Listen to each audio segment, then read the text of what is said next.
તો વૈભવ, બીજું દેખાવામાં સુંદર, વાળ મોટા મોટા અને ગાવામાં પણ સુંદર, પ્રવચન બી ઓડિયા કરે.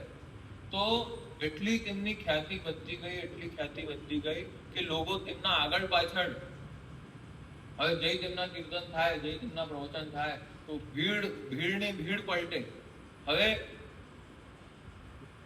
આગળ પાછળ લોકો ચલી રહ્યા તો લોકો બાપજી બાપજી કહેતા કહેતા ચલે. તો જે પરમાનંદ હતા તે પરમાનંદ સ્વામી થઈ ગયા. ત્યારે સ્વામી થયા, હવે ખૂબ બઢિયા કીર્તન કરતા હતા. તો એક દિવસે મકર સંક્રાંતિનો પર્વ હતો અને તેમનું આયોજન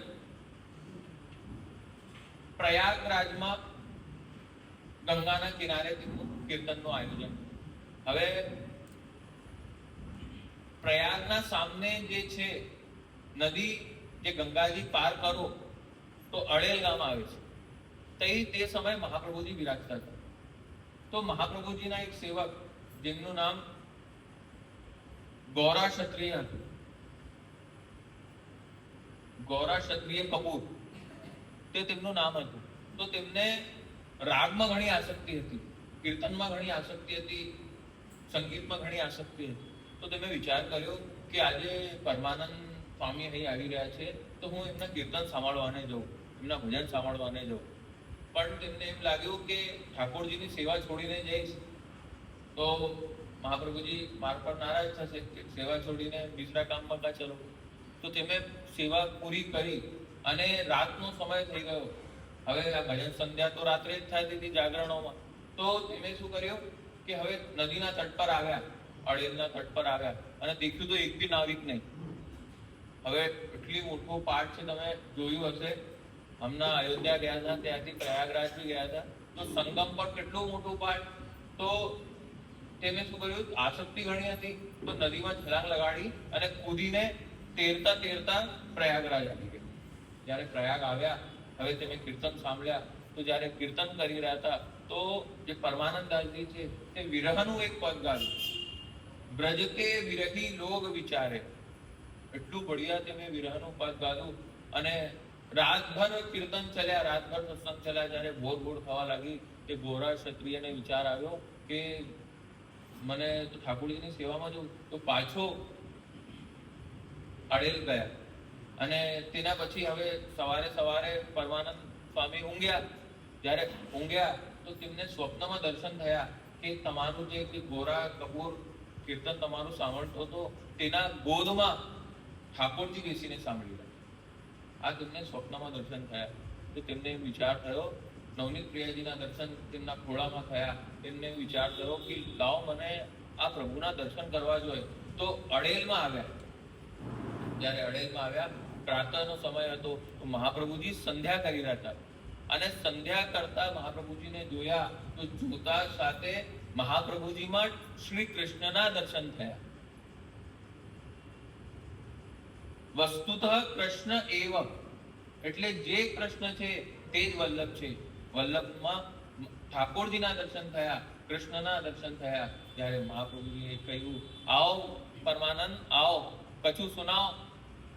પછી એક પદ સંભળાવ્યો. પછી તેમણે કીધું કે કછું બાલ લીલા સુનાઓ. ઠાકોરજી કી કુછ બાલ લીલા સુનાઓ. તો બ્રહ્મ સંબંધ હતો નહીં તો સ્ફુરણ કેમ થાય?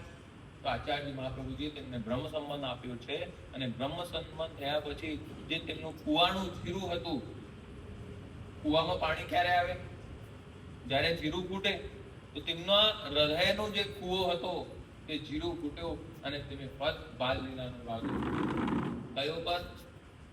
ભાગ્ય કી કહી ન જાય જશોદા તેરે, ભાગ્ય કી કહી ન જાય, જો મૂર્તિ બ્રહ્માદિક દુર્લભ, સો પ્રગटे है आई जशोदा तेरे, भाग्य की कहीं न जाय जशोदा तेरे, भाग्य की कहीं.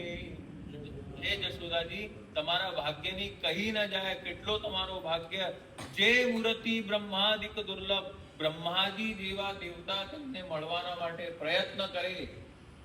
અમે કથા સાંભળેલી છે ને કે બ્રહ્માજી મછલી બનીને આવ્યા હતા, તેમની પ્રસાદી લેવાને મછલી બનીને આવ્યા હતા, અને તે ઠાકોર તમારા આગળ પાછળ તમે તેમને પારણામાં જોડાવી રહ્યા.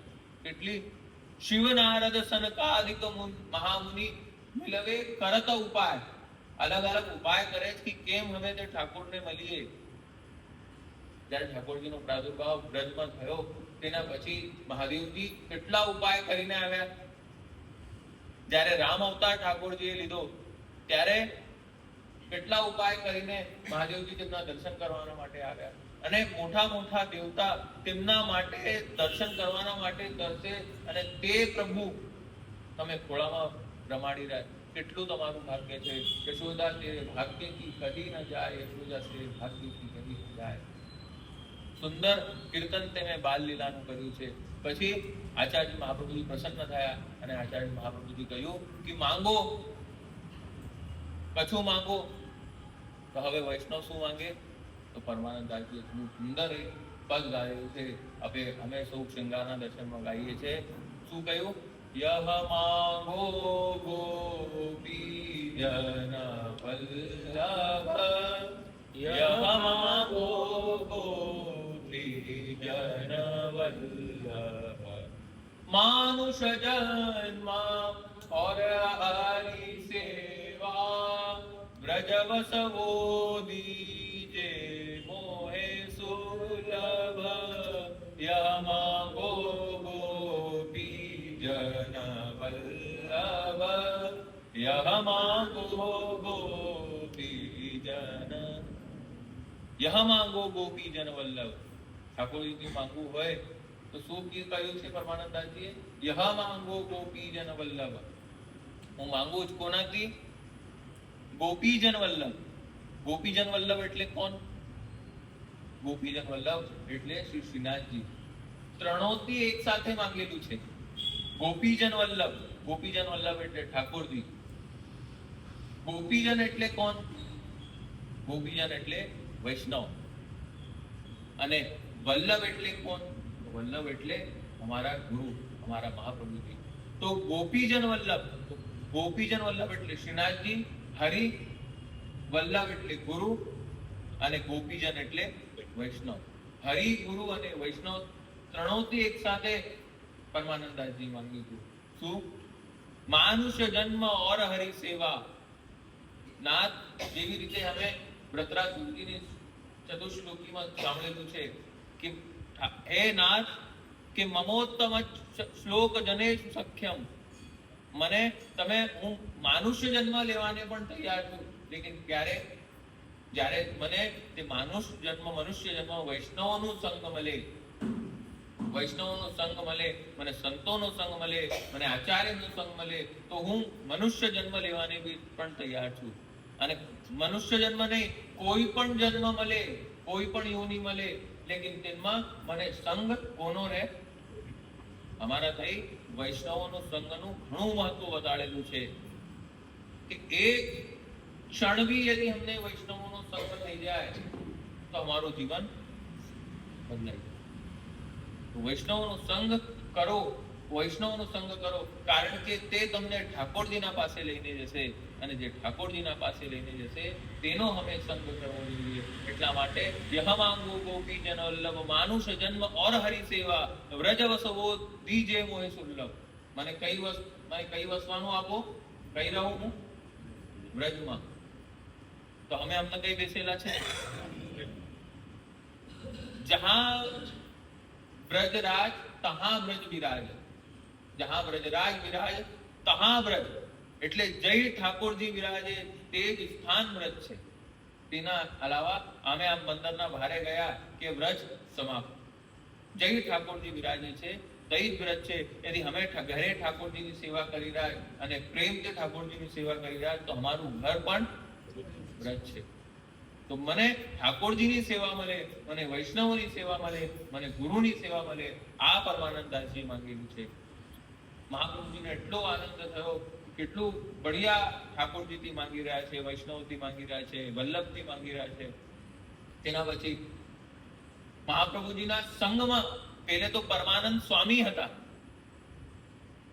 લેકિન જ્યારે મહાપ્રભુજી બ્રહ્મ સંબંધ આપ્યો ત્યારે જે પરમાનંદ સ્વામી હતા તે પરમાનંદ સ્વામીથી પરમાનંદ દાસ થયા. જ્યાર તક અમારા અંદર અહમ છે ત્યાર તક અમે સ્વામી છે, અને જ્યારે ઠાકોરજીની કૃપા થાય, વલ્લભની કૃપા થાય તો અમારું જે સ્વામિત્વ છે તેનું નાશ થાય અને અમે દાસત્વ ભાવનાથી ઠાકોરજીની સેવા કરીએ. જ્યાર તક અમારા હૃદયમાં, જ્યાર તક અમારા મનમાં દાસત્વની ભાવના નહીં આવવાની ત્યાર તક અમને ઠાકોરજીની સેવામાં આનંદ પણ નહીં આવવાનો. પરમાનંદ દાસ થયા છે, સાથે મહાપ્રભુજીના સાથે સાથે થઈ ગયા, અને એક દિવસે અડેલથી બ્રજ પધારી રહ્યા હતા તો પરમાનંદ દાસજી પણ મહાપ્રભુજીના સાથે હતા. રાસ્તામાં કન્નોજ ગામ આવ્યું. આ કન્નોજ ગામ આ એમનું જન્મ સ્થળ, એમનું ઘર. તો એમે વિચાર કર્યો કે લાવ વલ્લભની પધરામણી મારા ઘેરે કરાવ. તો વલ્લભની પધરામણી, મહાપ્રભુજીની પધરામણી પોતાના ઘેરે કરાવી. જ્યારે ઘેરે કરાવી, મહાપ્રભુજી બિરાજેલા હતા અને નીચે કુંભનદાસ, ચતુર્બુદ્ધદાસ, બધા સખાઓ, બધા વૈષ્ણવ પરમાનંદદાસજીના ઘેરે ગયા અને ત્યારે મહાપ્રભુજીને કીર્તન સંભળાવ્યું. મહાપ્રભુજીને પરમાનંદદાસજી કીર્તન સંભળાવ્યું. લીલા કી સુધી આવે હરિ તેરે, લીલા કી સુધી આવે. એટલે લીલા કી સુધા આવે. આ વિરહનું પદ જ્યારે પરમાનંદદાસજી ગાયું, ગાતાના સાથે સાંભળતા સાંભળતા મહાપ્રભુજી સમાધિમાં ચલાય. એટલે મહાપ્રભુજી 3 દિવસ તક જ્યારે બેસ્યા હતા તો બધા વૈષ્ણવને ખબર હતું કે આ લીલામાં, ઠાકોરજીની લીલામાં પધારી ગયા છે. તો બધા વૈષ્ણવ મહાપ્રભુજીના દર્શન કરી રહ્યા હતા. ત્યારે એવું થયું, પછી પરમાનંદદાસજીને એમ થયું કે મને એવા કીર્તન નહીં ગાવા જોઈએ જેનાથી મારા પ્રભુ મહાપ્રભુજી એમને વિરહ થાય. અને માન લો હમણાં તો પાછો 3 દિવસમાં પધારી ગયા, કોઈ દિવસે મન થઈ જાય કે હવે ભૂમિ પર જ નથી પધારવું તો અમારા વૈષ્ણવનું કલ્યાણ કેમ થશે? અમે જે ધરતી પર અમે જન્મ લીધેલો છે, અમારું ઉદ્ધાર કેમ થશે? તો તે દિવસે પરમાનંદદાસજી વિચાર કર્યો કે હવે એવા પણ વિરહના હું ગાવાનો નહીં. 3 દિવસ તક આચાર્ય મહાપ્રભુજી ઠાકોરજીની લીલામાં પધારી ગયા હતા. તેના પછી એક દિવસે અનેક પદોની રચના પરમાનંદદાસજીએ કરેલી છે. એક દિવસે એક ઓરછાની રાની, તેમને વિચાર કર્યો રાજા રાણીને કે અમને શ્રીનાથજીના દર્શન કરવાના માટે જવું. હવે શ્રીનાથજીના દર્શન કરવાના માટે જાઓ તો મંદિરમાં કેટલી ગર્દી, અમે શ્રીનાથજીના દર્શન કરવાને જાઓ તો કેટલી ગર્દી, એટલી ભયંકર ગર્દી હતી. તો તમે વિચાર કરો કે હવે રાની ઘૂંઘટમાં રહે, મર્યાદામાં રહે. હવે ભીડમાં જાય તો કઈ ઘૂંઘટ ચલું જાય, કઈ સાડી ચલી જાય ખેંચતાનમાં. હવે તેમને વિચાર થયો કે લાવો પણ મહાપ્રભુજીને વિનંતી કરીએ. મહાપ્રભુજીના પાસે આવ્યા અને કહ્યું કે અમને શ્રીનાથજીને દર્શન કરવાની ઈચ્છા છે, પણ અમને ભીડમાં દર્શન નહીં થાય, તો એવું તમે બતાડો. તો આચાર્ય મહાપ્રભુજી આજ્ઞા કરી તેના સેવકોને એક કામ કરો, દર્શન ખુલવાના પહેલા એમને દર્શન કરાવી દો અને તેના પછી મંદિરના જે દરવાજા છે તે ખોલી દો. જેવી રીતે અન્નકૂટના દિવસે જે મંદિરમાં સેવા કરવા વાળા વૈષ્ણવ છે, જે અપરસમાં નાયક, તેમને પહેલે દર્શન થઈ જાય અને તેના પછી તે દરવાજા ખુલે. તો તેવી જ રીતે એમ વિચાર થયો કે એમને પહેલે દર્શન કરાવી દો. તો દર્શન રાજભોગના બંધ હતા અને બહારના ગેટ જે હતા બંધ, અને ભારે ભયંકર ભીડ. હવે શું થયું કે તે વખતે ઠાકોરજી એક લીલા કરી. હવે ઠાકોરજી શું લીલા કરી કે જેમ જ દર્શન ખુલ્યા અને બહારના જે મુખ્ય દ્વાર બંધ હતા, ઠાકોરજી ગયા અને તે જે મુખ્ય દ્વાર છે તે ખોલીને આવી. હવે શ્રીનાથજીમાં દર્શન ખુલે, બહારનો દરવાજો ખુલે તો ભીડ કેવી આવે, સમુદ્રની લહેરો જેવી એવી ભીડ આવી કે તે રાની કઈ, તે રાજા કઈ, તેમનો પલ્લો કઈ, ઘૂંઘટ કઈ. હવે જ્યારે આ દર્શન પરમાનંદ દાસજી કર્યા તો પરમાનંદ દાસજી કહે, કોણ યહ ખેલવે કી વાણી? મહારાજ, આ તમારી કેવી લીલા છે? આ કોણસી લીલા કરે? તે વિચારી દર્શન કરવાને જ આવી હતી ને. 2 મિનિટ એને દર્શન કરવા દીધા, પછી તો તમારા બીસરા વૈષ્ણવ આવવાના હતા. કોણ યહ ખેલવે કી વાણી? આ તમારી કોણસી લીલા થઈ? આ કોઈ સહી લીલા થઈ? શું તે વિચારી દર્શન કરવાને આવી હતી ને તમારા? તો તે વખતે મહાપ્રભુજી એમને ખીજાયા કે ક્યારે બી ઠાકોરજીને એવું નહીં કેવું. અને જે પ્રેમ હોય ને તે ગલતી પણ નહીં દેખાતી. પ્રેમ કોને કે? પ્રેમ કોનાથી થાય? જેની જે કોઈ ગલતી કરે તે ગલતીમાં પણ અમને સારું દેખાય તો જ તો પ્રેમ છે. એક વખતે એક દીકરો, હવે તેની જે બૈરી હતી તે કપડા સુખાવાને ચલી ગઈ. હવે આ આવ્યો, મને જલ્દી જમવાનું દો, જલ્દી જમવાનું દો, જલ્દી આવો, જલ્દી આવો. હવે તે ઉપર કપડા સુખાવાને ગઈ. હવે એને કહ્યું તો એની માએ કહ્યું, એક કામ કર બેટા, તું બેસ, હું જ તને જમાડ દઉં. હવે તેની માએ રોટલી મૂકી, દાલ મૂકી. હવે તે દાલ રોટલી દાલમાં ડબોળી અને જેમાં ડબોળી, અરે માં, કેવી દાલ બનાવી તું? કેટલું પાણી નાખી દીધું, કેટલું પાણી નાખી દીધું? તો જોર જોરથી બોલવા લાગ્યો. તો તેની માને ખબર હતું કે એનું વોલ્યુમ કેવું કમ કરું. તો તેની માએ કહ્યું, બેટા, દાલ હું નથી બનાવી, દાલ તો વહુએ બનાવી.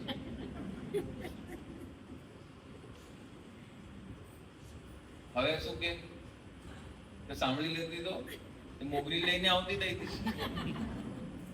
શું કરે? શું નહીં નહીં માં, દાલ તો ઘણી બઢિયા બની. દાલમાં પાણી ભલે વધારે છે પણ વઘાર તો એટલો બઢિયા થયો, વઘાર તો એટલો બઢિયા થયો કે ખાતા ખાતા ઉંગળીઓ ચાવી જાઓ. તો પછી કે તેની માં કે, બેટા, દાળમાં પાણી તો બહુ નાખ્યું પણ વઘાર હું કરેલું.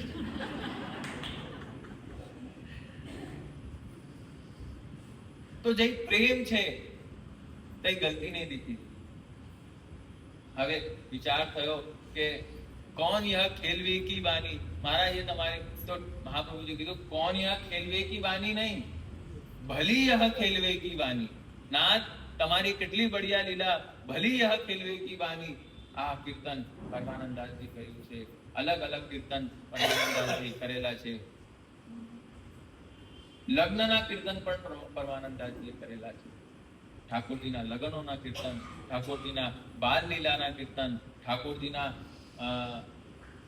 રાસ લીલાના કીર્તન, અનેક અનેક કીર્તન પરમાનંદાસજી કરેલા છે. હવે પરમાનંદાસજી એટલા બઢિયા ઠાકોરજીના કીર્તન કરતા હતા. એક દિવસે પરમાનંદાસજી ઠાકોરજીના દર્શન કરવાને જન્માષ્ટમીના દાડે, નંદ મહોત્સવના દાડે આવ્યા. અને નંદ મહોત્સવના દાડે જેમ જ પરમાનંદાસજી પધાર્યા દર્શન કરવાના માટે, તે દર્શન ખુલ્યા અને દર્શન ખુલતાના સાથે તેમના મુખથી ઘણું બઢિયા કીર્તન નીકળ્યું. હેરી હે ભૈયા હો આજ નંદ રાય કે આનંદ ભયો, નાચત ગોપી કરત ગુલાલ, મંગલ ચાર ભયો. હેરી હે આજ નંદ રાય કે આનંદ ભયો. આ પરમાનંદાસજી કીર્તન કર્યું. એક વખતે શું થયું કે પરમાનંદાસજીને સૌ જે સખાઓ હતા, સૂરદાસજી, કુંભનદાસજી, નંદદાસજી, તેમણે વિચાર કર્યો કે લાવો આજે પરમાનંદાસજીના ઘેરે ચલીએ. તો પરમાનંદાસજીના ઘેરે ગયા. તો પરમાનંદાસજીને એટલો આનંદ થયો. પરમાનંદાસજીએ વિચાર કર્યો કે આજે મારા ઘેરે વૈષ્ણવ પધાર્યા. અને વૈષ્ણવ કોણ છે? આ મારા ઠાકોરજીના પ્રિય છે. તો પરમાનંદાસજીએ ઘણું બઢિયા એક પદ ગાયું. જ્યારે વૈષ્ણવ તેમના ઘેરે પધાર્યા, પરમાનંદાસજી કહ્યું, આયે મેરે નંદ નંદન કે પ્યારે, આયે મેરે નંદ નંદન કે પ્યારે, માલા તિલક મધુરો બાનો, માલા તિલક મધુરો બાનો, ત્રિભુવન કે ઉજિયાર, आए मेरे नंदन नंदन के प्यारे, आए मेरे नंदन नंदन के प्यारे, हृदय कमल के मध्य विराजत, हृदय कमल के मध्य विराजत, श्री ब्रजराज दुलारे, आए मेरे नंदन नंदन के. કોણ આવ્યા? નંદ નંદન કે પ્યારે. અને તેમના શું ગુણ છે? માલા, તિલક और મધુર પાનો. વૈષ્ણવ કોણ છે? જેના ગળામાં તુલસીની માલા છે, જેના મસ્તકના ઉપર તિલક છે. તો બધા વૈષ્ણવોએ તુલસીની માલા પહેરવી જ જોઈએ. કારણ કે જે અમારા પતિ છે તે 1000 હાથવાળા છે, અને જેના પતિ 1000 હાથવાળા છે તેના ગળામાં તુલસીની માલા રહેવી જોઈએ. અને જેના પતિ 1000 હાથવાળા છે તેના મસ્તકના ઉપર તિલક રહેવું જ જોઈએ. તો અમારા તઈ ઘણા વૈષ્ણવ ઘણું બઢિયા તિલક લગાડે. અમારા વિનયભાઈ, અમારા નીરજભાઈ, પંકજભાઈ, રાજુભાઈ બધા સૌ તિલક લગાડે. તો રોજ ઠાકોરજીના દર્શન કરવાને આવો તો કેમ આવો? તિલક કરીને આવો. देखो तिलक કર્યા પછી ચહેરાની રોનક એટલી વધી જાય, એટલો સુંદર ચહેરો લાગે. ક્યારે? જ્યારે તિલક થાય ત્યારે. તો રોજ તિલક કરીને આવો. કારણ કે આ ઠાકોરજીને પ્રિય છે. અને આ જે તિલક છે તે સાધારણ નથી. આ તિલક જે છે આ ઠાકોરજીનું ચરણારવિંદ છે. તિલકનો આકાર કેવું છે? એમ લાગે આ ઠાકોરજીનું ચરણારવિંદ. તો જેના મસ્તક પર ઠાકોરજીનું ચરણારવિંદ છે તેના ઉપર બધા કૃપા કરે. હવે અમે કથામાં ભાગવતજીમાં સાંભળેલું છે કે ઠાકોરજીએ કાલિયા નાગના ઉપર નાચ્યા હતા. તો ઠાકોરજીના ચરણારવિંદ તેના મસ્તકના ઉપર છપાઈ ગયા, તેના મસ્તકના ઉપર પડી ગયા. તો તેમના મસ્તકના ઉપર ઠાકોરજીના ચરણારવિંદ હોવાથી ગરુડજી પણ તેમનું કઈ નહીં બિગાડી શકતા.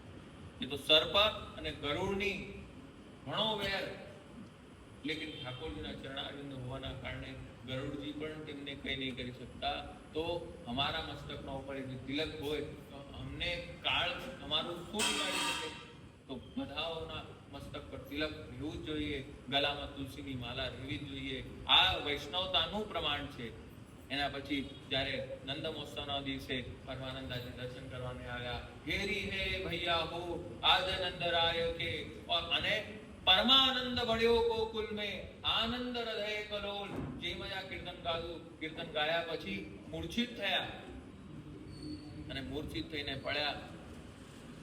ગુસાઈજી આવ્યા, તેમના ઉપર જલ અભિમંત્રિત કર્યું, તેમને પુનઃ ચેતના થઈ અને તેના પછી અલગ અલગ અંતિમ પદો પરમાનંદાજી ગાયા છે અને પ્રભુની લીલામાં બોલેલા છે. તો એવા વૈષ્ણવ આજે અમે પરમાનંદાજીના કીર્તનનો આનંદ લીધું, પરમાનંદાજીની વાર્તાનું આનંદ લીધું. આવતીકાલે અમે મહાપ્રભુજીના સેવક શ્રી ગોવિંદ સ્વામીજીનું વાર્તાનો અમે આનંદ લઈશું. બોલો શ્રી વલ્લભાધીશ કી જય.